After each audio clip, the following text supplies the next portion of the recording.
Are you ready to learn something brand new? Today we're going to start cursive. So I love writing cursive. First of all, I think it's just pretty, but also it's faster. When you write in print, you have to do a line and then pick up your pencil and then line and pick up your pencil. Whereas in cursive, there's loops and they just kind of flow together and you can write a lot faster. But also, another reason you should want to learn cursive is no more secret notes. So like if I write a note to your parents in cursive, now you can read it.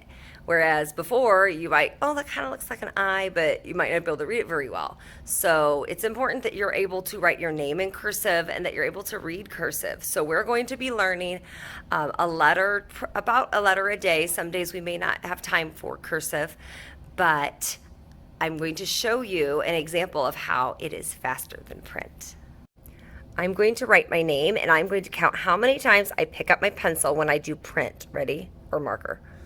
1, 2, 3, 4, 5, 6, 7, 8, 9, 10, 11, 12, 13, 14, 15, 16. I had to pick up my marker 16 times to write Mrs. Yankee in print. Let's see how many times I have to pick up my marker to write Mrs. Yankee in cursive. Ready?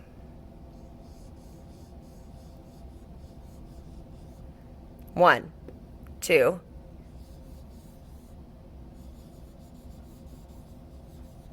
3.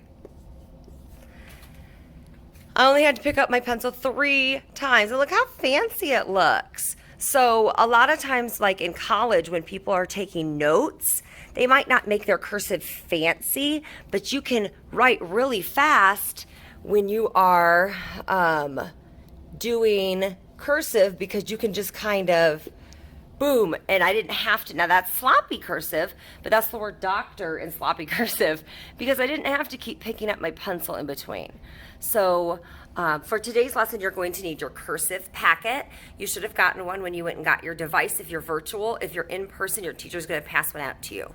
So I'm going to go ahead and get mine out, and let's get started. Okay, so you're going to have a cursive handwriting book. And if you go ahead and open it up to the first page, this is going to talk about what the lines look like and what I will call the lines. So these are normal lines like what you would use when you were in kindergarten just learning about writing on the lines like in print. So you've got the top line, it's all labeled right here. I'll call this the top line. This is the middle line, and the base line, a lot of times I call it the bottom line.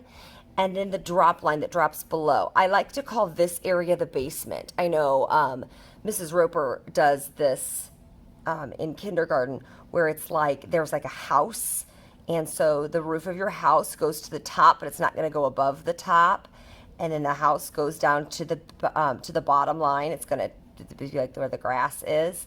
And then if you have a basement, it would go down below here. This would be your basement. So you're going to have some letters, like the letter J in print goes below the line into the basement, and so does it does in cursive as well. So top line, middle line, bottom line or base line, and then drop line, but I'll usually call it the basement. So we've got several different types of letters. The first one we're going to start with is called helicopter letters. It says these letters all start on the baseline, stop at the middle, except for T, and then they go down again, and then we are going to call them helicopter lines. So let's go ahead and switch. I'll tell you why. Go ahead and switch to the next page. It's going to be the page, and I am so sorry that the numbers got cut off a little bit. This is supposed to be page 1. So the one where it talks about helicopter letters, where you see the big helicopter, that is supposed to be page 3. So we're on page 3 right now. So all of these letters, I, R, S, T, U, W, J, and P. All of these letters start at that bottom baseline. They go up to touch that middle line, except for the T goes up higher. And then they scoop right back down. And so it says they think of these as like a helicopter, because a helicopter, when it goes, it takes straight off. Like a airplane has to go way like slowly up, where a helicopter can go more like straight up or up at a quick angle. And then it can make scoops and swoops as it flies. So that's kind of like what these are. It goes more straight up and then scoops down, all right? So go ahead to page 4. That is the first letter we're going to do. Whenever we do the cursive packets, I always like you to put your pencil down. I will use a marker just so you can see it better. Sometimes pencil doesn't show up in my video very well, but you need to use a pencil so you can erase if you make mistakes, which you will. Anytime you do something brand new, you're going to make mistakes. That's part of life. So you put your pencil down. I always do it where I show you first, then you do it with me, and you finish on your own. In the on the papers, I like to call this area here the in-betweens. So we will trace a letter and then do one in between the two that are there. Trace a letter in between, trace a letter in between. And we'll do the same thing here, trace a letter in between, okay? So watch first. This is the letter I. I like how it shows it to you in print the way you know it, and then it shows it to you in cursive. And of course, this side, I igloo. We are always going to follow the arrows. If you look at where it says trace, your pencil is down.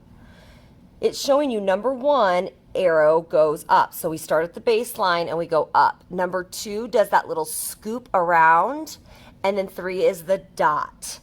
Okay, so before I begin, remember, you're just watching, pencil down. I'm going to start on the baseline. I curve up. I stop when I get to the middle line, and I don't pick up my pencil. I go back down, kind of like where it came from. I call that a ninja line. When you get to that baseline, scoop back around. This line is called a connecting line. The reason cursive always has these little loops sticking out is because if I was going to make this a word, the next letter would connect. So if I was going to write the word it, I would do the I, where it starts at the base, goes up at a curve, goes right back down where it came from. I call that a ninja line. And then this connecting line is going to connect to the next letter, which would be a T. Okay? So ninja lines mean that they're sneaky, because you know ninjas are sneaky. So when you go up, you come right back down where you came from, so nobody can see that there's another line there. What I mean by that is this is a correct I, where you go up and you go straight back down ninja line, and then you go out to connect and dot. This is not a ninja line where I go up and back out, because look, you can see that gap. It's not a ninja. It was not sneaky. This is a ninja where you don't even see that it's a separate line until I separate it to do the connecting part. Okay, watch me do another one before you start. Ready? You're going to start at the base, curve up a little bit at an angle. When you get to that middle line, ninja line down. When you go back to that base line, connect to another letter and dot. I forgot the dot on that one. Sorry. Okay, at this time, pick up your pencil and do the very first one with me. I'm going to trace it again. Ready? Start at the baseline, curve up at an angle until you get to that middle line. Now ninja line straight down until you get back to the baseline, and then connect and dot. Okay, do another one. Start at the baseline, curve up until you get to that middle line, ninja line back down so nobody sees you, then separate at the base, connect and dot. Now let's do an in-between in this space right here. Ready? Start at the baseline, curve up till you get to that middle line, right back down, ninja line, separate to connect and dot. How does yours look? Now, keep in mind, I have been writing in cursive for many years, even decades. A decade is 10 years, and I said decades, plural. So that's how old I am. And I've been doing this for a long time, so mine are going to look similar to the examples. If yours looks totally different, guess what? By the time you get down the page and you've practiced a lot, as long as you're not doing them fast and sloppy, they should look better and better. Okay, I want you to watch this in between of mine and tell me what you think about it. Ready? What do you think? How did I do? You should have said I didn't do very well because I went too fast. It is a very big temptation for kids to want to start going fast, especially when you have a full page of letters, because they do a couple and then your hand starts getting tired and you're like, forget it, and I'm just going to go fast so I can be done. No.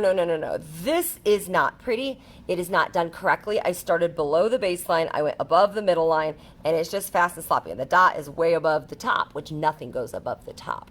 So do not go fast and sloppy. If your parents are listening and they see you going fast and sloppy, make them erase and do it again, pretty please, or even do it again on a separate paper. Okay, so you are going to finish the page doing trace, in between, trace, in between. The reason we do that instead of tracing all and then doing in betweens is when I trace one, my hand is getting used to that pattern, and then I try my hand at that pattern again. If I just do all the in betweens, my hand may forget the pattern.